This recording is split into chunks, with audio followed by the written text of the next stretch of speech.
Hello and welcome to another episode of the podcast. Today is going to be a special podcast. We will be discussing about the upcoming London mayoral elections in London. As usual, we have the one and only Zakir Hussain with us. Assalamu alaikum, Zakir bhai. Walaikum salam, Rul bhai. Yeah, it's nice to have you again.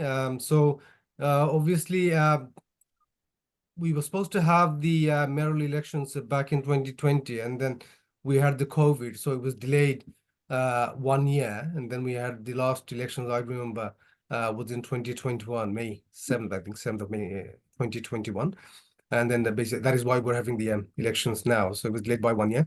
Usually it happens every 4 years, and obviously Sadiq Khan, according to polls that I've come across, he is about to make history by becoming the mayor 3 times, which never happened in London. We had previously Ken Livingstone, who became the mayor twice, and then we had Boris Johnson, who became the mayor twice. And obviously, London mayor is a big thing around the world. Obviously, we know that after the prime minister in this country, the London mayor is the most recognized and Wow. the second or third most influential person in the UK.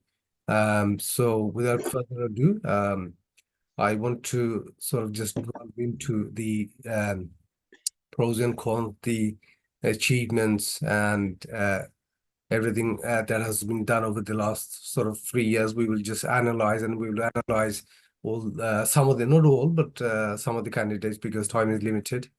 Obviously, we'll be discussing about the opposition candidate, the main opposition, which is the Conservative candidate, Susan Hall, and her aspirations and her manifesto. We will touch on it. So Zakir bhai, how are you feeling? What's your sort of feeling about the upcoming election on the 2nd of May? Um, I I have mixed feelings actually. Yeah, there are a lot of candidates, a lot of candidates who are all trying to take this position, or try and be successful in becoming the mayor. I think with Sadiq Khan, what's happening now is the good things that he's done is being overshadowed by things like ULEZ, and rightfully so. People are angry. Having spoken to people, you see what tends to happen is people tend to hone in to what hasn't worked for them. They don't look at the bird's eye view, a full picture of what Sadiq Khan has done. And during COVID, it wasn't easy for anybody. So it's easy to criticize and say he should have done this, he should have done that. But having spoken to a person who works for TfL, they were actually saying that the way Sadiq Khan managed it was actually quite good. But things were turned around to make it look as if, oh, he's put the fares up and he's done this, he's done that. But after in a COVID and the economy going down, what did you expect the mayor to do? Even though it hurts our pockets, but we have to be realistic. So when we take emotions out, I think he is by far the better candidate. Now, people might argue and say, oh, but this is, but you compare him, and you mentioned Susan Hall. I mean, Susan Hall is in reality no competition. If you were to judge in terms of achievements and character, Sadiq Khan is a far better candidate than Susan Hall. Susan Hall, again, this is the thing I find quite amusing, really, about this candidate. She wants to be the mayor of London, yet she was interviewed by LBC, where she was asked, so you reported that your wallet was stolen, pickpocket, but then you find your wallet with nothing missing. So are you still standing by saying that your wallet was pickpocketed on the underground? Now, can you see what she's trying to do? She's trying to say, underground's not safe. Who's in charge? Mr. Khan. Get rid of Mr. Khan, put me in. But when Nick Ferrari, the person from LBC, the host, was asking, she could not answer. She goes, oh, I don't know if it was pickpocketing or not. But before that, she said, yes, my wallet got stolen whilst I was using public transport. So these sort of games were very disingenuous, intentions. I think shows that Susan Hall, and she herself, she just made so many blunders. I mean, she's given hope to every single person in the country that anyone could stand as a mayoral candidate because she's just no good. I'm sorry to say, but and as you said, also the way she attacks the black community as well, saying, "Oh, crime's high." Yes, we understand there may be certain communities where crimes may be high, but you need to understand what's the reason. They've been deprived and deprived and deprived for decades. You cannot expect that. She doesn't talk about the reason. She just said, "Oh, there's a problem there, and as white people, we shouldn't be afraid to say that they need help." Well, how did all of that come about? They have been deprived, and consecutive governments have deprived them. So, it's clear that Susan Hall, she just does not understand the pulse of Londoners. I think she's out of her depth, and she's just not in tune with what Londoners want, really. So I think Sadiq Khan has got a good chance. Having looked at the polls, even though so there's another trick that's being played as well by the Conservatives, unfortunately. Again, I'm only going by what I have read. This is not something that I'm saying myself. This is on the papers, and councillors and others are speaking about it, where Susan Hall and other Conservatives, what they're saying is, Sadiq Khan will win. There's no doubt about it. Now, you might think, well, that's a good thing for Sadiq Khan. But what they're trying to do is make people complacent, so people don't go and vote. You see? Yeah. So these are the sort of tactics they are trying to use, and also they are obviously there is a lot of negative publicity and negative social media posts about Sadiq Khan, and also unfortunately there was a stabbing today in Hainault, where a person was brandishing a big sword, really long. It was probably at least 18 to 24 inches long. The sword. One 13-year-old was killed. Oh my God. And 2 police officers were injured. Yeah. And would you believe that people are using that as a political tool, saying, "Oh, this is what Sadiq Khan gives you. This is point scoring, isn't it? Yeah, and a these youngster, things happen every 13-year-old. day in all cities. Yeah. So to actually connect this incident with the mayor, I think it's just a point scoring, isn't it? And not only that, it shows the low levels people are willing to stoop to use a 13-year-old's murder. 2 police officers were injured as well. And to use that just to point score, it just shows the desperation of those who are trying to malign Sadiq Khan. Now, we know Sadiq Khan is not perfect. When you're in that position as a mayor, COVID took place, you cannot get everything right. Yes, ULEZ is a very emotive subject, and rightfully so, because a lot of people were affected by it. But I think if we look at it holistically, I would say that Sadiq Khan is probably better than any other candidate that's out there. Now, if someone can come who's better than Sadiq Khan, then I think people will be willing to hear it or listen to it. But at this moment in time, with the candidates, I don't think that anyone would be beating Sadiq Khan. I know there's a lot of support for the Green candidate, but I don't think it will be enough to unseat Sadiq Khan. I think they'll probably get quite a lot of votes, more than before. But I have seen many social media posts and WhatsApp messages saying, let's vote for the Green candidate. Let's go vote for the Green candidate. But I think it's more of a protest vote than actual a decisive vote. So I do think overall, having heard these candidates speak and what they stand for, I mean, Susan Hall has contradicted herself so many times. It's become embarrassing to even listen to her now. So I think, yes, Sadiq Khan has got a chance, whether you support Labour or not. Obviously, our main, the reason why we analyze and talk about it is to say to people what's out there at the moment, not what we want or what we think. But this is what the pulse of the people at the moment, and the surveys and the polls are showing that Sadiq Khan isn't in the lead. And I don't think Susan Hall will be able to. Based on her performance, I think she keeps making mistakes when it comes to interviews, and she's just shown herself to be quite incompetent. So I think Sadiq's got a good chance. Yeah, Sadiq Khan was actually campaigning in Tower Hamlets, where you and I live yesterday. He came around. Okay. And from what he said, I was actually really shocked. Susan Hall actually made a lot of apparently a lot of racist allegations in different forums on Yeah. Facebook groups and whatnot.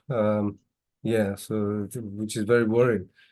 Um, yeah, so I just want to mention like so there's 13 candidates standing, and obviously, Sadiq Khan is the current mayor, the incumbent mayor, and then you have Susan Hall, which is the main opposition, and then you've got another sort of nine candidates. But we'll mainly be discussing about Sadiq Khan and Susan Hall, who Yeah. represents the Tories.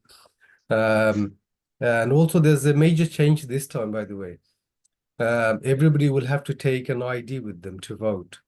Like never Okay. in history, like normally you just go in, give your name and address, you can vote. But this time, all of us will have to take a photo ID, so that it might be a passport, it might be a driving license, something with a photo, which has your name and address on. So that's very Okay. important for all people who want to go and vote in person.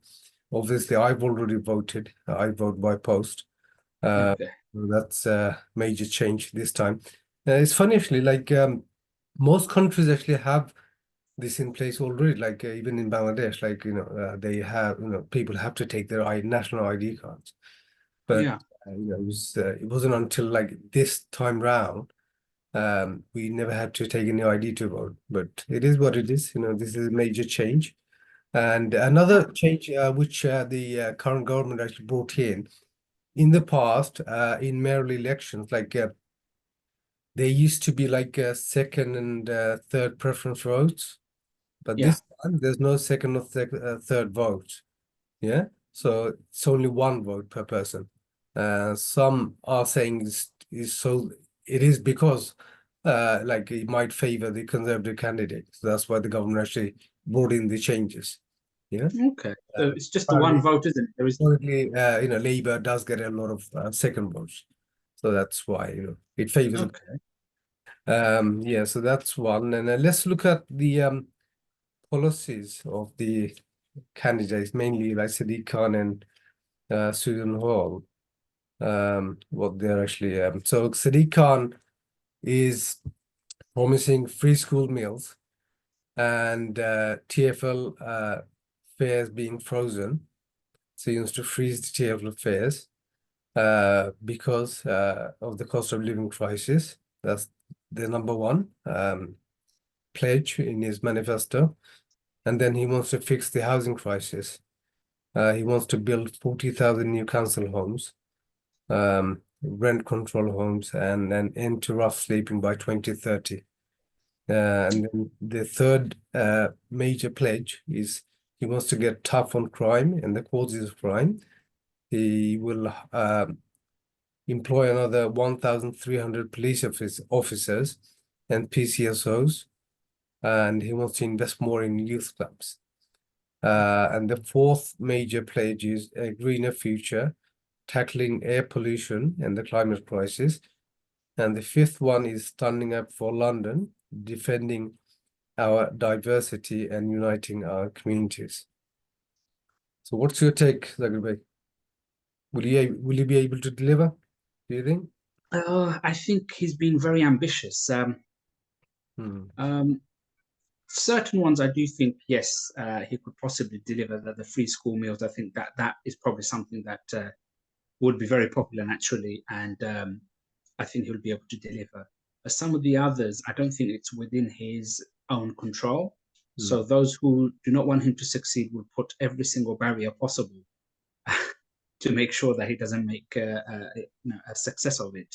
Um, I would say it's ambitious. I just don't think with the fares, has he said how long he's going to freeze it for?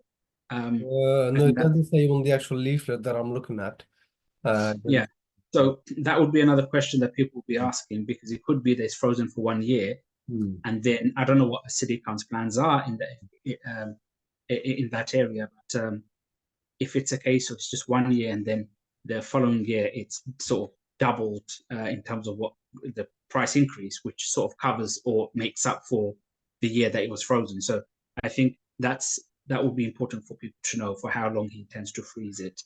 Oh, The greener climate, I mean, that's a welcome from anybody because I think you know more green spaces, cleaner air, especially in Tower Hamlets. I mean, mm, I don't know if you're aware, Rahul, but in Tower Hamlets, children, when they're born and as they grow up, they are likely to have 10%. So, out of 100% lung capacity, the children in Tower Hamlets are likely to have only 90% mm, compared to others. So they're 10% less. So in terms of health, mm, the respiratory system, mm. it's already weaker purely because of the amount of pollution that Mm, we ingest. So yes, it will be very welcome. I don't know if you're aware of that, but there was a report by a Town Hamlets Council.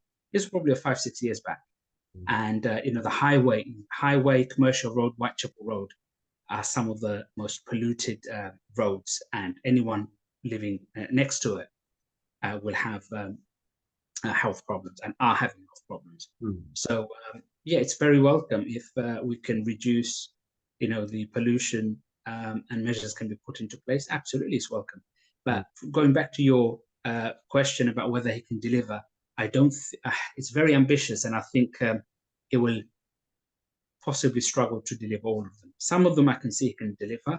He should be able to deliver, but others I don't think it's within his reach, and it's I think quite ambitious. I suppose it's always the case, like most politicians or most parties, they are not usually able to deliver everything that they pledge. They usually they deliver like most of the stuff that they put on the manifesto.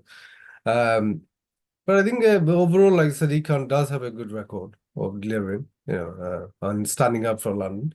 Um, and one other thing I want to mention, like obviously, the GLA gets a lot of money from the central government, and the central government, like we know, they've been cutting budgets for the council for GLA, and it's very tough. Like councils are going bankrupt up and down the country, Yeah, and the Tories. But Birmingham Council went bankrupt, Croydon Council went bankrupt, Brent is on the brink of bankruptcy. Southwark Council is on the brink, and many others. Okay, I could go on. And similarly, so the government actually cut a lot of money from the JLA budget, and they were struggling. A few years ago, I remember, like, they were struggling to actually cope, and it doesn't help because as a Labour mayor, obviously the government, they don't favor him. Plus, he's a absolutely. This is minor, where plus he's a minority leader. Yeah, it's so it doesn't help. So yeah, I mean, obviously, he's trying his best. But obviously, if there was a Labour government, I'm sure things would have been different. He would have been able to sort of deliver. He would have got more funds, to deliver all the services. And the mayor is mainly responsible for housing, transport, and crime in London. And can I just mention, actually, I forgot to mention, like, when people go to vote, it's not just the mayor they're voting for, it's also the GLA members. There's, I can't remember how many they are, but obviously, because we live in London, can I just give a shout out to a good friend of mine, Unmesh Desai, who's actually standing again. He's the incumbent member for the East London, area. So yeah. So basically, people will vote for the GLA members and also London-wide members. There's another. People will have three options. So first to vote for the mayor, and then yeah, another one to vote for the GLA member, and then another one to vote for the party. And like depending on how many votes the party gets, they will be sort of given a number like as to how many members they can actually put forward. Yeah. So they are called like London-wide members. So that's how it works. Um, shall we have a look at what Susan Hall is promising Londoners? yeah, So the absolutely. title is A Plan with My Londoners. So she's got three pledges. Uh, so the first one is make London streets safer. Um, uh, so the under that heading, it's got recruit extra police for our streets, stop the closing of London's police stations, bring back borough-led policing. I mean, obviously, with all the austerity that we've seen under the Tories, it's very hard to believe that a mayor who Yeah, represents the Tories can actually carry these things out. And then the second one is cut the cost of traveling around London. You know, again, with the Tories, we know the Tories, and they've been ruling the country since 2010. We've seen austerity after austerity. We've seen billions of dollars of cuts, and public services is on the brink of collapse, literally. Yeah, the Yep. NHS is on the brink of collapse. So I don't know, how the election manage. And the third one is build more affordable family homes. That's from a Tory candidate, I think that's, you know. I mean, that's quite laughable. I mean, I'm Yeah, sorry exactly. to laugh, but Yeah. So, what's your take? Do you think well, she? clearly Susan Hall hasn't been listening to or hasn't read about Margaret Thatcher and her Yeah, the icon and yeah, her treatment yeah, of, you want to call it, the general masses. yeah, So when a Tory government, or sorry, when a Tory candidate yeah, speaks about families and social housing yeah, and cutting costs, reality on the ground is experience shows us, facts show us, history shows us the last 14 years that that's not simply true. hmm, So I do feel it's like one of those Nick Clegg moments, yeah, which is tuition fees and then say, well, sorry, I can't. And I just, again, based on evidence, not my own opinion, yeah, austerity, austerity, austerity is all what we have experienced from the Tory government. Now, um, if their candidate is now saying, "I'll be cutting this, cutting that," clearly, they're not being honest with the public, because again, experience shows that they're a party who would like to cut, uh, um, uh, sorry, take from the hmm, those who are most in need. yep, Just look at the universal credit. I don't want to divert myself too much, but hmm. people who are worse off. So, lot Oh, of yeah, lot of things that hmm, the Tory government does, hmm, it's not benefiting the average person. You just look at the PPE scandal. yeah, This is what the papers call it, scandal. hmm, I'm not calling it. This is what people call it. yeah, A lot of rich people became even richer. yeah, Statistics show that more millionaires and billionaires were, sorry, the billionaires and the multimillionaires made more money during the COVID saga, yeah, whereas the average person was. So again, just looking at facts, not being biased towards the Tories or Labour.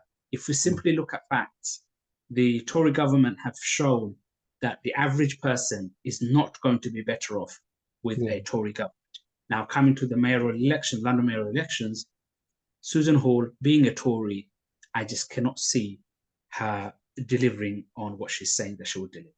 hmm, yeah. Because again, with the Um, school meals, the free meals. Sorry, just to add on to that, she did say, "Oh, why should we have a blanket, free meals for everybody? It should only be for those who deserve it the most." And then she changes her mind a week afterwards, and she said she hasn't said that. Again, this is based on what I have seen myself through my research, that hmm, she has not been consistent, whereas Siddiq Khan has been more consistent than Susan Hall when it comes to giving interviews and telling the public what she brings to the table for Londoners. hmm, yeah, yeah. I just want to like touch on the things that he's achieved, you Please do. over the years. So currently, yeah, I mean, we know that he's managed to roll out the free school meals across London. Yeah, so he's done that Yeah, already, and he's planning to keep that. It saves for like parents at least £1,000 per child. absolutely. So that's that's quite a unique policy compared to other like Western cities or major cities like London.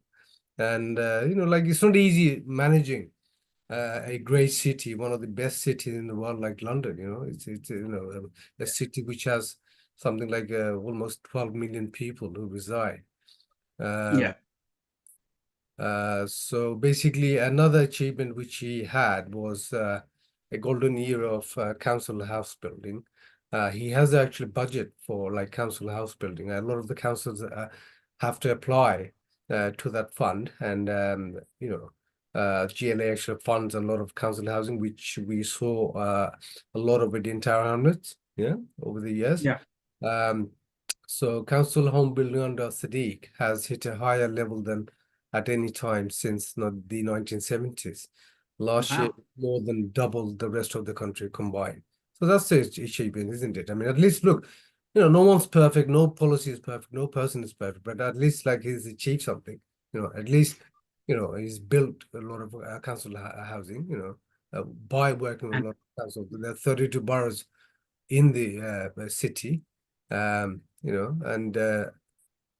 he's also, it says here, national welfares have risen, but Sadiq has stepped in to freeze TFL fares until March 2025, giving Londoners much needed respite from the cost of living crisis. This is the fifth time Sadiq has frozen fares as mayor, saving Londoners hundreds of pounds. So, he has actually delivered on his promise, on freezing the fares, you wow. know. And I then, think this is probably why, yeah, sorry to interrupt, by the way. This is probably why they're focusing on knife crime and that mm, sort, just to say, look, this is Sadiq Khan's London. yeah. Because on the other points, where he has delivered, they cannot attack him. So it makes sense why they constantly mention the knife crimes. Yeah, sorry, carry Yeah, so also on house building, like he built record affordable houses across London. Um, but on Sadiq's watch, overall house building completions in London have reached levels not seen since the 1930s, with record-breaking, genuinely affordable home building at the heart of this, exceeding the government's target and starting 25,000 homes last year alone. That's not bad, is it? That's a good way. you. Not bad at all, Like no? we're meant to, as a country, we're meant to build 300,000 properties, but we're already building 100,000 properties across the whole country. So in that sense, it's One still a third. big job. If you think about it, like 25,000 in London alone. If you think about it, Yeah, 25% of the houses that was built in the whole country was actually done in London alone. absolutely. So that's something I think he can be proud of. Um, so in terms of policing, uh, in the face of massive Tory cuts to policing, Sadiq has taken action to protect the front line, funding an additional 1,300 police officers from City Hall's budget and restoring neighborhood policing in London's communities. So that's again like it's a big deal, isn't it? I mean, usually Absolutely. historically the government used to pay for policing, all the policing, but now he Yeah. has to go out of his way to pay for all these like 1,300 police officers. There you go. So that shows the man is he has good intent. He wants to sort of serve. He wants to bring the crime down. You know. Okay, let's have a look at another achievement. It says hundreds of millions of journeys have been made with the highly popular Hopper bus fare introduced by Sadiq, making transport more affordable for millions of Londoners. The popular policy allows Londoners to make unlimited journeys on buses and trams for just £1.75 within an hour of tapping in. Again, like, if you think about the charge, it is nothing, isn't it? It's just not even a price Yeah, of a coffee. People can just hop on a hopper bus and see the sights of London. Again, like yeah, he's providing a service for not just the locals, for the tourists as well. I mean, you yeah, don't get to see this in major cities. Like I travel a lot, I go to major cities, and you don't really get these opportunities to actually travel at a very cheap rate. yeah. Um, The right. London being London, I think that's a good price Yeah, so in another London. achievement is providing more than 500,000 positive opportunities for young Londoners. Sadiq has invested record sums in youth clubs and services, not only to tackle the causes of crime, but to ensure that all young Londoners can fulfill their potential. The constructive activities he is funding are helping to steer young people away from criminal gangs and violence and towards education and employment. We don't live in a perfect city. I know like crime is there, crime will be there, but at least he's trying. At least he's like, sh- giving all these opportunities to almost a 500,000 of youngsters by investing in youth clubs and taking them away from the streets and away from crime. That can only be a good thing, isn't it? Is that good? No, absolutely. I think 500,000, youngsters. That's that is quite a lot. And also, with crime, you cannot physically stop a young person from committing crime if they're intent on doing it. What you can do is what Sadiq has done, which is give them the opportunities. He, from his side, from what I can see, is trying his best to try and get the youngsters to, channel their energies in a positive way. And yes, naturally, there will be unfortunate situations or occurrences or incidents. But I think we need to separate between negligence from the mayor not paying attention to youngsters and the mayor paying attention to the youngsters, but the youngsters still decide to do certain things. So I do think he has tried, he is trying, and I think the numbers speak for themselves. Crime, unfortunately, is something that has been there, is there, and will be there. It's just a case of trying to reduce it, and the aim should be to reduce, and the future should be that we should try and continue reducing. I don't think it'll ever come to a point where you'll have zero knife crime or zero gun crime. But from the intent that Sadiq has shown, I think he's taking us in the right direction. But obviously, the knife crime and the crimes in general can be a lot lower. And I do think if Sadiq is re-elected again, that a big focus needs to be on that. I mean, he's already focusing on it, but I think maybe a greater push. But as you said as well before, all by remember, we need to remember that it's a Tory government. So what he's allowed to do, the amount of budget, all of that needs to be taken into consideration.